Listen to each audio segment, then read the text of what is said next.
এই সংসারের সব থেকে বড় সুখ কি?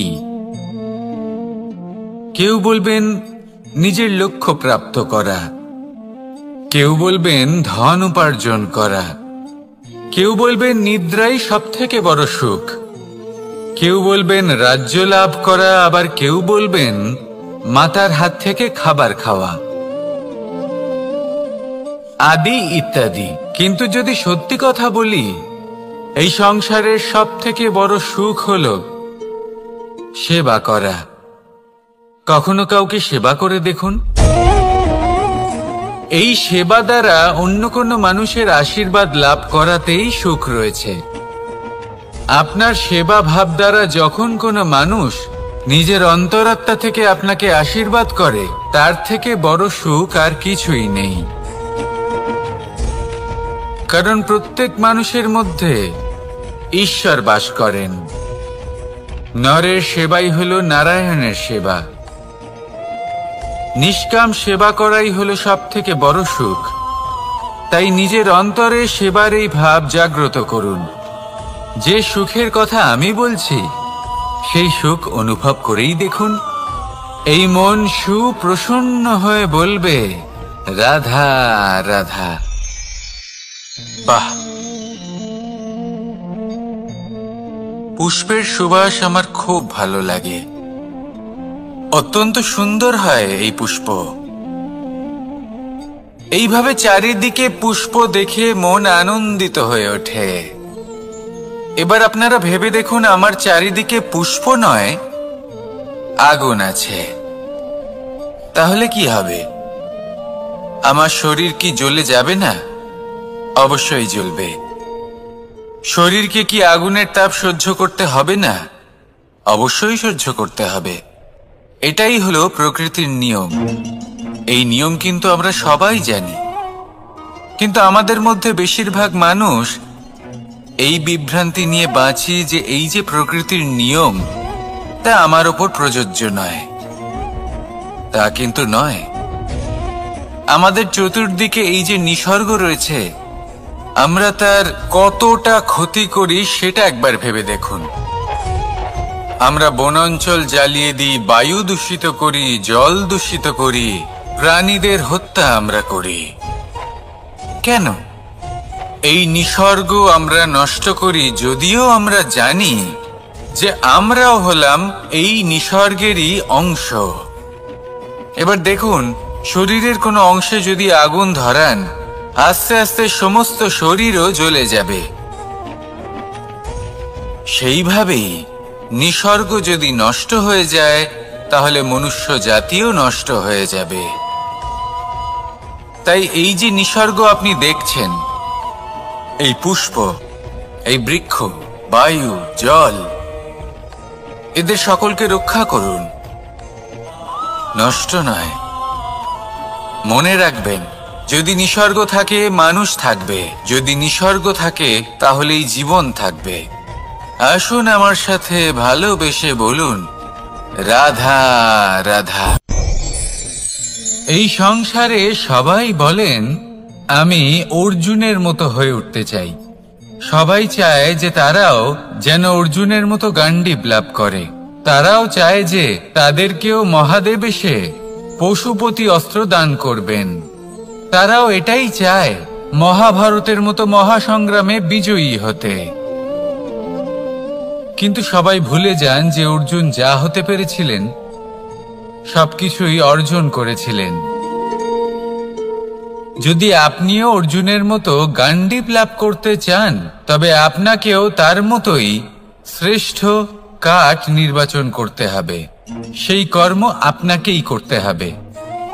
তার প্রত্যঞ্চা যাতে তীব্র হয়, তার জন্য আপনাকে সর্বশ্রেষ্ঠ দড়ি খুঁজে বের করতে হবে।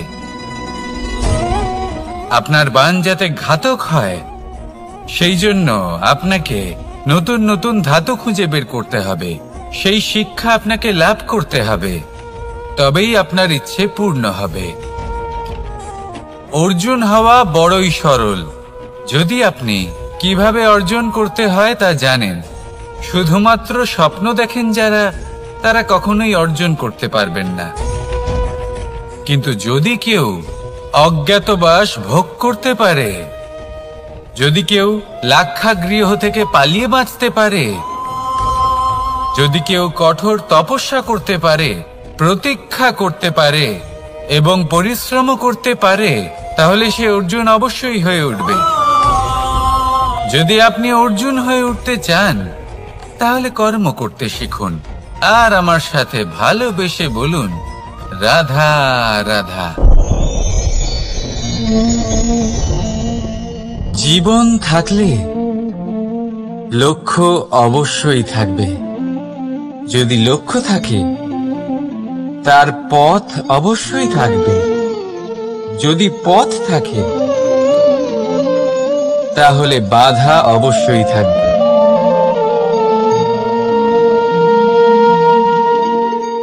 আর এর উপরেই নির্ভর করে যে আমরা জীবনে সফল হব না অসফল, পুরস্কারের ভাগীদার হব নাকি তিরস্কারের। মনে করুন আপনাকে একটা কাজ করতে হবে, আপনাকে পর্বত আরোহণ করতে হবে, আর সেই পথের ঢাল আপনাকে একাধিকবার ফেলে দেবে। পাথর আপনাকে একাধিকবার আহত করবে। এই অবস্থায় কি করবে? সাধারণ মানুষ বেছে নেয় প্রতিশোধ।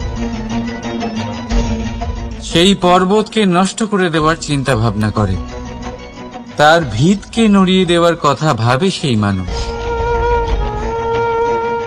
কিন্তু পর্বতকে তো কেউ নষ্ট করতে পারে না। তাই অসফল হওয়ার সাথে সাথে কুখ্যাতিরও ভাগীদার হয়ে যায় সে। দ্বিতীয় পথ হল পরিবর্তন। যদি আপনি সেই পর্বত ভাঙার পরিবর্তে তাতে সোপান তৈরি করেন, তাহলে আপনিও সেই পর্বতে উঠতে পারবেন, অন্য কেউও তাতে উঠতে পারবে, আগামী প্রজন্ম তাতে উঠতে পারবে, আর সেই আগামী প্রজন্ম সর্বদা আপনার সুনাম করবে। তাই জীবনে প্রতিশোধ নয়, পরিবর্তন বাছুন। বদলা নয়, বদল বেছে নিন।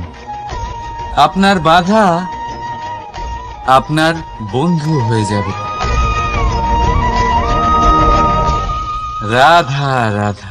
সমস্ত মানুষের জীবন কিছুটা সমান হয়। মানুষ জন্মগ্রহণ করে, তারপর চলতে শেখে, জীবনে এগিয়ে চলে, বার্ধক্য লাভ করে, তারপর সমাপ্ত হয়ে যায়। কিন্তু সেই ব্যক্তিরা কারা যারা প্রকৃত অর্থে মনুষ্য জীবন যাপন করেন?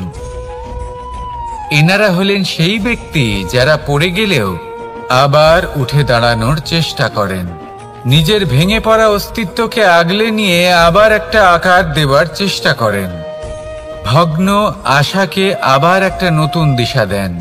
অসফল হওয়ার পরেও থামেন না, আবার এগোতে থাকেন।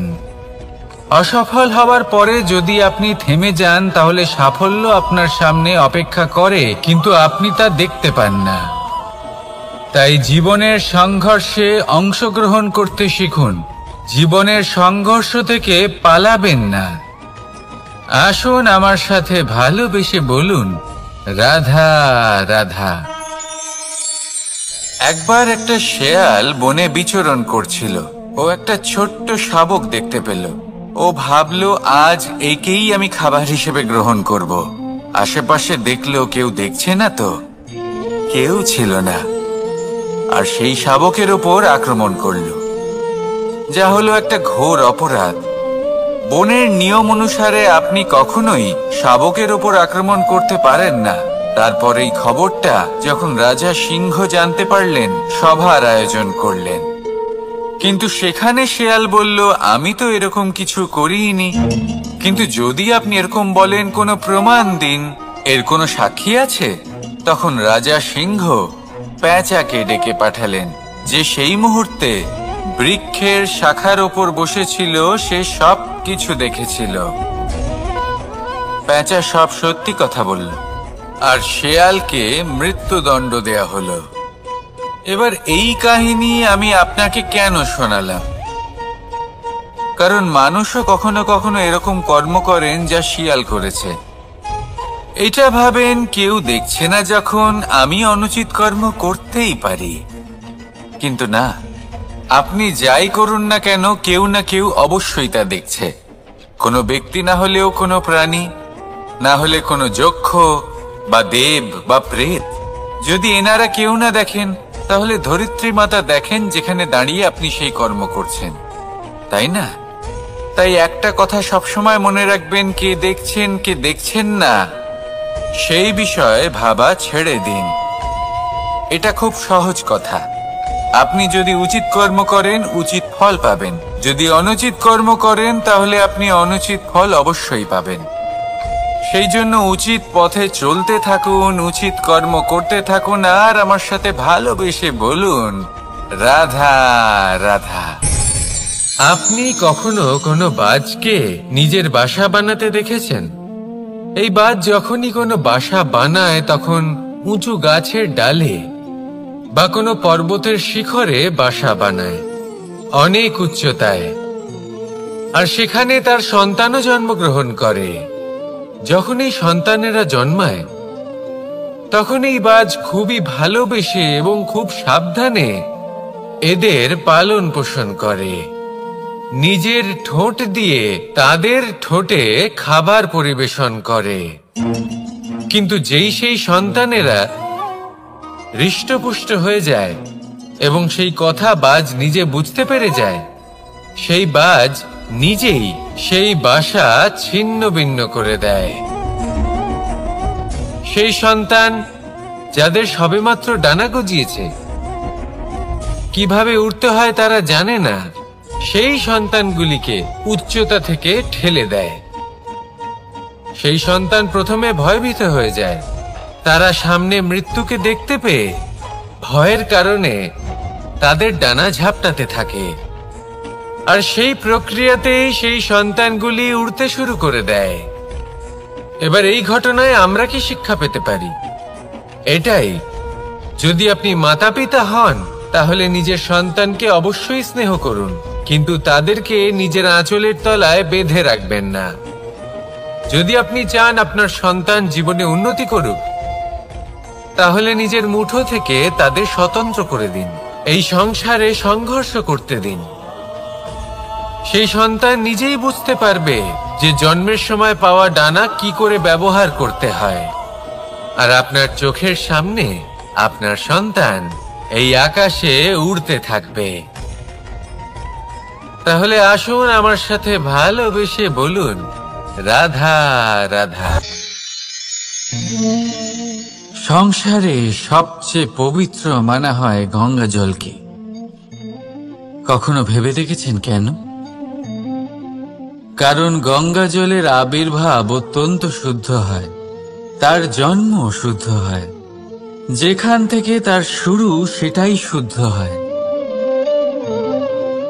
আর শুরুটা শুদ্ধ হওয়া অত্যন্ত আবশ্যক। আমাদের জীবনে সবই শুরু হয় আমাদের ভাবনা থেকে। নিজের ভাবনাকে শুদ্ধ রাখুন, কারণ এই ভাবনা থেকেই আবির্ভাব হয় শব্দের। আপনার শব্দ শুদ্ধ রাখুন, কারণ এই শব্দ দ্বারাই আপনার কাজ সম্পন্ন হয়। আপনার কাজ শুদ্ধ রাখুন, কারণ এই কাজ দ্বারাই তৈরি হবে আপনার স্বভাব। স্বভাব থেকেই তৈরি হয় আপনার অভ্যাস, আর অভ্যাস থেকে তৈরি হয় আপনার চরিত্র। আর এই চরিত্র সংসারের সমক্ষে এক আদর্শ হয়ে ওঠে। তাই ভাবনা থেকে আদর্শের এই যাত্রা শুভ তখনই হয়ে ওঠে যখন আপনার ভাবনা শুদ্ধ হয়। এই সংসারে, এই জীবনে নিজের ভাবনা শুভ রাখলে, শুদ্ধ করলে আপনার মন সুপ্রসন্ন হয়ে বলবে রাধা রাধা। মানুষ জন্মগ্রহণ করে, তার সাথে ভয়েরও জন্ম হয়। ছোটবেলা থেকেই আমাদের মনে কোনো না কোনো প্রকারের ভয় থেকেই যায়। কেউ এই বিষয়ে ভয় পায় যে তার কোনো বস্তু তার থেকে দূরে চলে যাবে। কেউ এই বিষয়ে ভয় পায় যে আমি নিজেকে হারিয়ে ফেলব। কেউ এই ভেবে ভয় পায় যে আমার প্রিয়জনেরা তারা যেন আমার থেকে দূরে না চলে যায়। কেউ এই ভেবে ভয় পায় যে আমরা যেন পথ না হারিয়ে ফেলি, আদি ইত্যাদি। কিন্তু সত্যি কথা বলতে, ভেবে দেখুন এই ভয় বাস্তবে কি? শুধুই একটা মনস্থিতি, আর কিছুই নয়। যা কিছু আপনি জীবনে পেয়েছেন তা একদিন আপনাকে হারাতে হবে। এই জীবন হলো আপনারই, কিন্তু তাও একদিন সমাপ্ত হবে। তাই ভয় পেয়ে কি লাভ? এই ভয় শুধু আপনাকে জীবন যাপন করা থেকে বাধা দিচ্ছে, আর কিচ্ছু নয়। পথ হারিয়ে ফেললেই বুঝতে পারবেন যে নতুন পথ কিভাবে বানাতে হয়।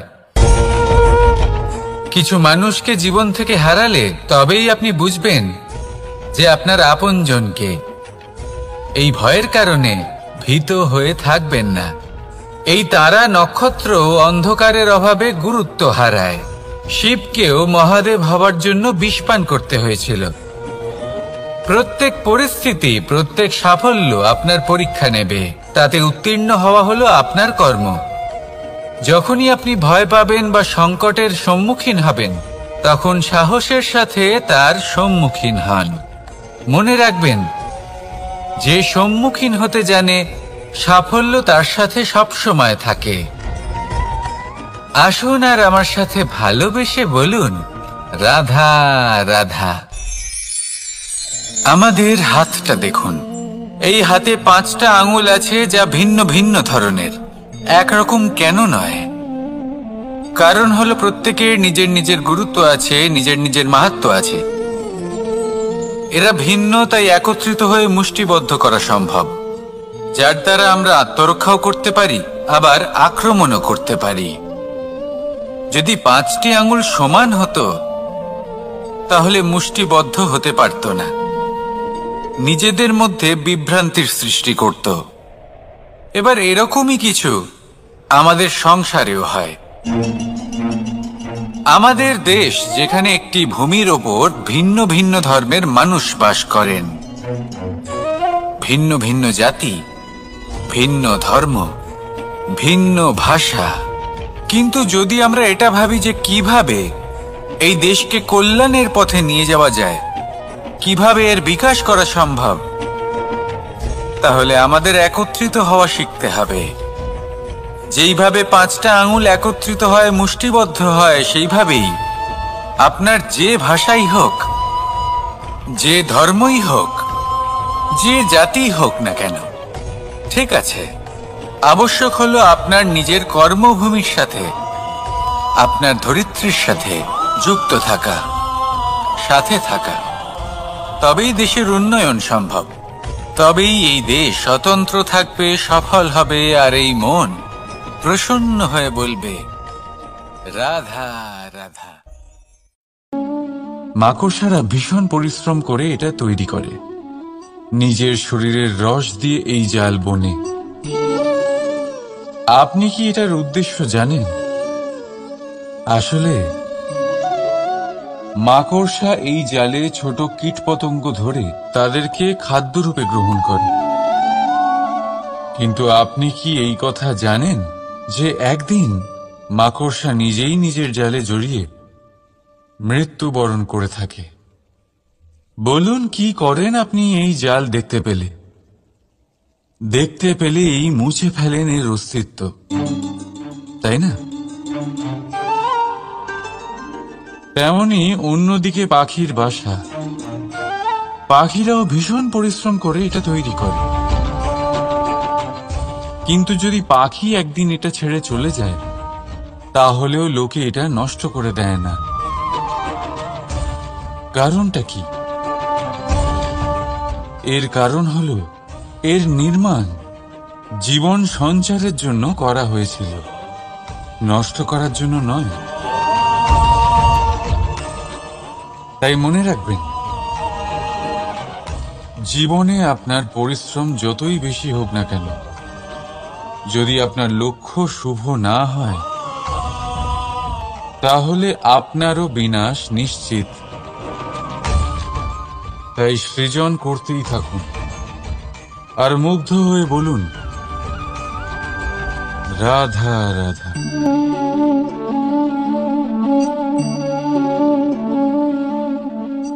আপনার কি মনে হয় আমি কি করছি? আপনি বলবেন আমি প্রদীপ জ্বালাচ্ছি। সঠিক, কিন্তু প্রশ্ন হচ্ছে যে আমি কি আপনাকে বলেছি যে একে প্রদীপ বলা হয়? না। এই প্রদীপ কি নিজেই নিজের পরিচয় আপনাকে দিয়েছে? না। তাহলে আপনি কি করে জানলেন যে একে প্রদীপ বলা হয়? উত্তর হচ্ছে প্রকাশ, যে স্বয়ং জ্বলে অন্ধকারের মধ্যে সংসারকে পথ দেখায়, সেটাই প্রদীপ। যা নিরাশার মাঝে আশার আলো প্রদর্শন করে, সেটাই প্রদীপ। অপর দিকে আছে সাপ, যাকে না দেখেও তার ফনার আওয়াজ শুনেই লোকে ভয় পেয়ে যায়। তার মানে ব্যক্তির পরিচয় তার কর্মের দ্বারা পাওয়া যায়। তাই আপনার এটা বলার প্রয়োজন নেই যে আপনার পরিচয় কি। এটা আপনার কর্মই নিশ্চিত করবে যে লোকে আপনাকে প্রদীপ ভেবে ভালোবাসবে নাকি সাপ ভেবে ভীত হয়ে থাকবে। রাধা রাধা। সময় কত বিচিত্র হয়। সময় আমাদের পক্ষে থাকলে আমরা নিজেদের রাজা মনে করে নিই, আর সেই সময় যদি বিপক্ষে চলে যায় তাহলে নিঃস্ব হতে সময় লাগে না। তাই মানুষের একটা অভ্যেস আছে, খারাপ সময়ের জন্য কিছু সঞ্চয় করা। আত্মীয়, বন্ধু খারাপ সময় পাশ থেকে সরে যায়। যশ, মান প্রতিকূল সময় চিরস্থায়ী হয় না। তাই মানুষ মনে করে অর্থ সঞ্চয় করাই শ্রেয়। অর্থের কোনো হৃদয় নেই যা সময়ের সাথে পরিবর্তিত হবে। সংসার বলে সর্বদা অর্থ সঞ্চয় করতে থাকুন। খারাপ সময় অবশ্যই কাজে লাগবে, কিন্তু আমি বলবো শুভ কর্ম করতে থাকুন, আনন্দে থাকুন, নিজের ওপর আর ঈশ্বরের ওপরে বিশ্বাস রাখুন। খারাপ সময় কখনো আসবেই না। রাধা রাধা। প্রকৃতি মানুষকে এক বিশেষ শক্তি দিয়েছে, অন্য জীবের থেকে বেশি শক্তি দিয়েছে। স্মরণ শক্তি। এই শক্তি মানুষকে অন্য জীবের থেকে ভিন্ন করে, ইতিহাস রচনা করার প্রেরণা দেয়, জ্ঞানকে বংশানুক্রমে এগিয়েও নিয়ে যায়। আর যারা ভুলে যান, অধিকাংশ সময় তারা উপহাস আর দয়ার পাত্র হয়ে যান। কিন্তু এটাই কি প্রকৃত রূপে সত্য? না। এই স্মরণ শক্তি মানুষের বিকাশে সব থেকে বড় বাধা হয়ে দাঁড়ায়। তার মনকে দূষিত করে দেয়। খারাপ অভিজ্ঞতা, কারোর করা বিশ্বাসঘাতকতা, কারোর কটাক্ষ বেশিরভাগ মানুষই ভুলতে পারেন না, আর তারপর প্রতিশোধ নিতে উদ্যত হন। প্রথমে সময় নষ্ট করেন প্রতিশোধের প্রস্তুতিতে, আর তারপর সময় নষ্ট করেন প্রতিশোধ নেওয়ার সুযোগ খুঁজতে। যদি সন্তুষ্টি পেতে চান, যদি জীবনে আনন্দ পেতে চান, তাহলে স্মরণ শক্তির সদ্ব্যবহার করুন। নিজের স্মরণ শক্তিকে চালনা করুন শুধুমাত্র ভালো কথা আর ভালো স্মৃতির দিকে। জীবনে আনন্দ পাবে। রাধা রাধা। মানুষ নিজের পরিবারের জন্য কত কিছুই না করে, দিন রাত পরিশ্রম করতে থাকে যাতে তার পরিবারের প্রয়োজন পূরণের জন্য অর্থ রোজগার করতে পারে। কিন্তু শুধু অর্থ রোজগার করাটাই কি যথেষ্ট? আপনি বলবেন, হ্যাঁ নিশ্চয়ই, অর্থ দিয়ে সব কিছু পাওয়া যায়, বিদ্যা পাওয়া যায়, বাড়ি পাওয়া যায়, ওষুধ পাওয়া যায়, আর কত কিছুই না পাওয়া যায়। এইসব একটা পর্যায় পর্যন্ত সঠিক, কিন্তু একটু মন দিয়ে ভেবে দেখুন, যখন কোনো শিশু অসুস্থ হয়ে পড়ে তখন সে ওই তিক্ত ওষুধ কেন খেয়ে নেয়? এই জন্য কারণ ওর পিতা সেই ওষুধ অর্থ দিয়ে কিনেছে? না, বরং এই জন্য কারণ তার পিতা যে তার সামনে দাঁড়িয়ে, তার উপরে তার বিশ্বাস আছে। বিশ্বাস আছে যে উনি তার কিচ্ছু হতে দেবেন না। এই বিশ্বাস, এই সংস্কার, এই শিক্ষা কখনো অর্থ দিয়ে পাওয়া যায় না। এটা পাওয়া যায় সেই সময় থেকে যা মাতা পিতা তাদের সন্তানের সাথে কাটিয়েছেন। তাই জীবনে অর্থ অবশ্যই উপার্জন করুন, কিন্তু নিজের পরিবারকেও সময় দিন, আনন্দ পাবে। রাধা রাধা। বিরোধিতা এমন এক শব্দ যা শুনে আমরা সবাই ভয় পেতে থাকি। যদি কেউ আমাদের বিরোধিতা করে তা আমাদের সহ্য হয় না। আমরাও কারোর বিরোধিতা করে কোনো শত্রুতা করতে চাই না। এই ধরনের ভাবনা আমাদের মনে আসতেই থাকে। কিন্তু বিরোধিতা, এই শব্দ আপনার শান্তির জন্য, আপনার সুখের জন্য কতটা গুরুত্বপূর্ণ তা আপনারা জানেন না। তাই যদি কাল এসে কেউ আপনার বিরোধিতা করে, তখন সবার আগে নিজেকে যাচাই করুন। আপনি কি ভুল করেছেন? আপনার দোষ কি? নিজের মধ্যে কি ত্রুটি আছে সেটা বোঝার চেষ্টা করুন।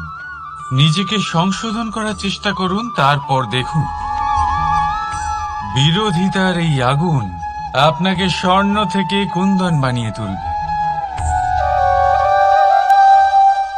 বলা হয় এই সংসারে খারাপ বেড়েই চলেছে, কিন্তু তার কারণ এ নয় যে খারাপ মানুষ বেড়ে চলেছে। তার কারণ হলো যে ভালো মানুষ, যাদের ভালো চিন্তা, ভালো বিচারধারা আছে, তারা খারাপের বিরোধিতা করতে পারে না। যদি আপনার সম্মুখে কোনো খারাপ কর্ম হয়, তাহলে তার বিরোধিতা করতে সংকোচ করবেন না, কারণ বিরোধিতার এই আগুন মন্দকে পিছুপা হতে অবশ্যই বাধ্য করে। রাধা রাধা। বিশ্বাস, জীবনে বিশ্বাস কতটা গুরুত্বপূর্ণ। একজন স্ত্রী তার স্বামীর হাত ধরে যে কোনো জায়গায় যেতে পারেন, এর কারণ হলো বিশ্বাস। তার নিজের স্বামীর ওপরে বিশ্বাস আছে। যখন একজন মা তার ছোট বাচ্চাকে কোলে তুলে হাওয়ায় ওঠায়, তখন সেই বাচ্চা ভয়ভীত হয়ে যায় না। তার কারণ হলো বিশ্বাস। তার বিশ্বাস আছে যে তার মা তার কিচ্ছু হতে দেবে না। এক বৈদ্যের দেওয়া ঔষধ সন্তান কিছু না বুঝে শুনেই খেয়ে ফেলে। সেই বৈদ্যের জ্ঞানের বিষয়ে তার কোনো ধারণাই থাকে না। শুধু নিজের পিতার উপরে বিশ্বাস আছে যে তার পিতা তাকে খারাপ কিছুই দেবে না। যখন এই সংসারের প্রতিটা বন্ধন বিশ্বাসের উপরে দাঁড়িয়ে আছে, তাহলে কেন এই বিশ্বাসকে আমরা জীবনে আনতে পারি না? আপনি নিজেই দেখুন, এই বিশ্বাস নিজের জীবনে এনে দেখুন, সবকিছু আরো সুন্দর হয়ে যাবে। তাই ভালোবেসে বলুন, রাধা রাধা।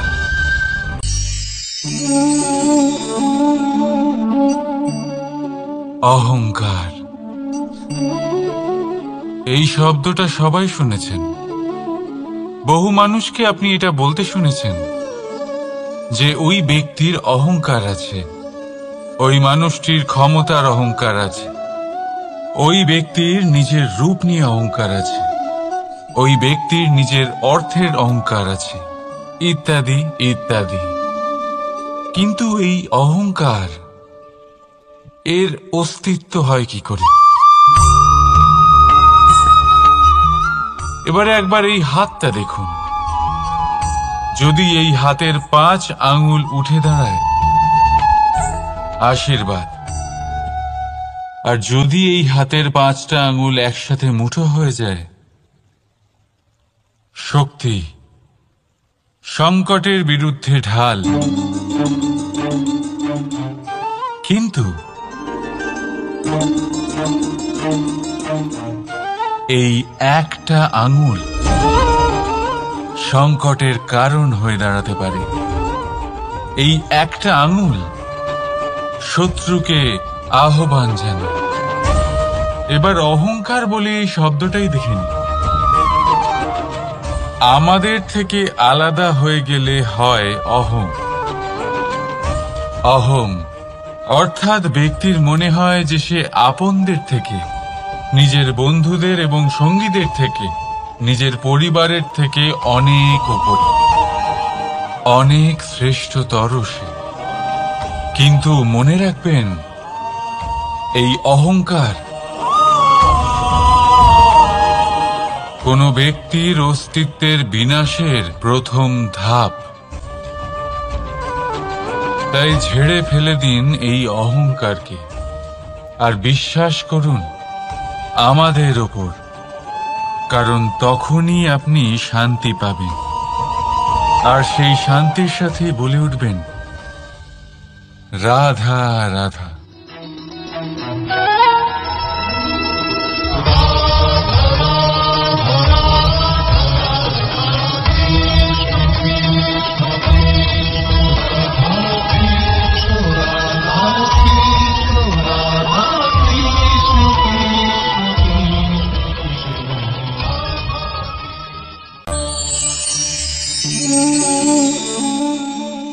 সাফল্য।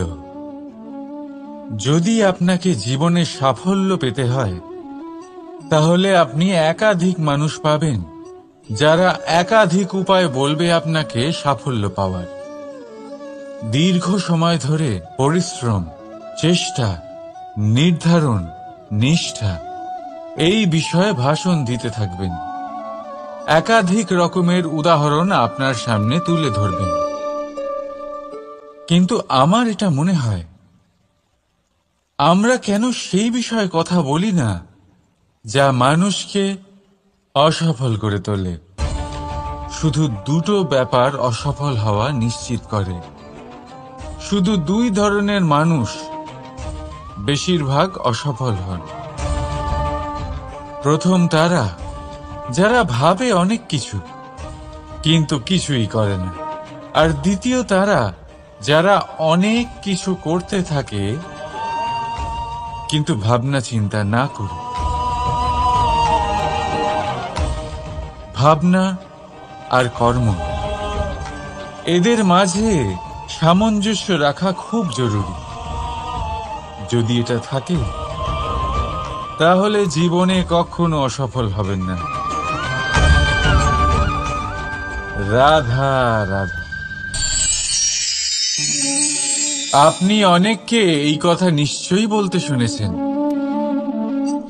এই ব্যক্তির দৃষ্টিতে দম্ভ আছে, এই ব্যক্তির চোখের ওপর অহংকারের পর্দা পড়ে আছে, ইত্যাদি ইত্যাদি।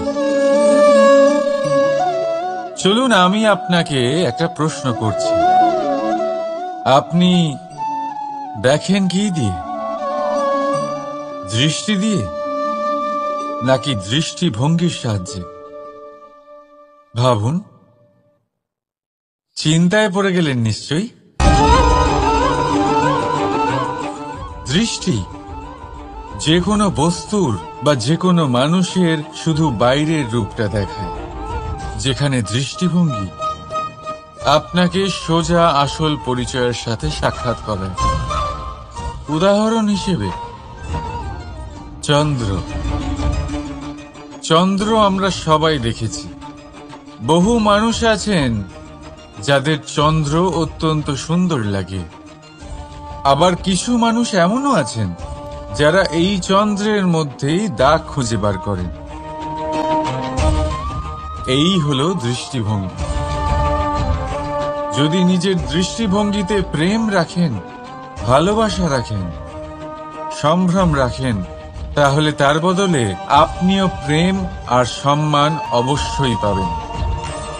এবারে দেখুন,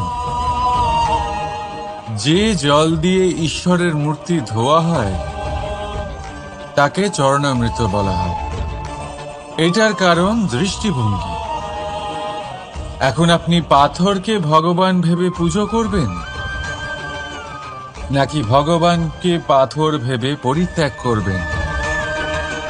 সিদ্ধান্ত আপনার, কিন্তু এই সিদ্ধান্ত নির্ভর করে আপনার দৃষ্টিভঙ্গির ওপর। তাই নিজের দৃষ্টিভঙ্গি শুভ রাখুন, নিজের দৃষ্টিভঙ্গিতে ভালোবাসা রাখুন, আর আনন্দে বলুন রাধা রাধা। বড় বড় রাজমহলের বড় বড় ইমারতের চূড়া কত সুন্দর হয়, কিন্তু আপনি কি কখনো এই বিষয়ে ভেবেছেন যে এই সুন্দর চূড়ায় পৌঁছতে গেলে আপনাকে পৃথিবীতে পা ফেলতেই হবে? সেই সুন্দর চূড়ায় পৌঁছে দীপ্তি পাওয়ার জন্য আপনাকে একটা কঠিন পথ অবলম্বন করতেই হবে। যদি আপনি কোনো কঠিন পথে না গিয়ে এই পৃথিবীর সাহায্য ছাড়াই শুধু উচ্চতার দিকে অগ্রসর হতে থাকেন, তাহলে সর্বদা অসফল হবেন। সেই জন্য নিজের স্বপ্ন পূরণের এই যাত্রাতে নিজের পথ কখনোই হারাবেন না, নিজের পথ থেকে সরবেন না। যদি এমন করেন তাহলে তো আপনার স্বপ্ন পূরণ হবেই না, তার সাথে আপনি নিজের পথও হারাবেন। রাধা রাধা। কৌতুক অর্থাৎ হাসি, এটা জীবনে কতটা গুরুত্বপূর্ণ। আমরা সর্বদাই হাসতে চাই, আমরা সর্বদা অন্যের মুখে এই হাসি দেখতে চাই। কিন্তু এই কৌতুক অনেক প্রকারের হয়, আর এই কৌতুকের ভিত্তি কি সেটাও খুব গুরুত্বপূর্ণ। কৌতুক কেবল তখনই পাবেন যখন তা শুদ্ধ মন থেকে আসবে। কৌতুক তখনই পাবেন যখন তার সামনের জনকেও হাসিয়ে তার কষ্ট হরণ করবে। এবারে যদি কৌতুক হিংসার থেকে বেরোয়, তখন তা কটাক্ষ হয়ে যায়, সামনের মানুষের মনে আঘাত করে। তারপরে সে তৈরি থাকে যে কখন আপনার উপরে আবার প্রহার করতে পারবে। তাই যদি হাস্য কাউকে ছোট করার জন্য হয়, তা হাস্য নয়, উপহাস হয়ে যায়। আর তা সামনের জনকে আনন্দ নয়, শুধু অপমান দেবে। আর অপমানিত ব্যক্তির মন তিক্ত হয়ে থাকে। তাই মনে রাখবেন যে এই কৌতুক যেন কৌতুকই থাকে, তা উপহাস বা কটাক্ষ না হয়ে যায়। রাধা রাধা।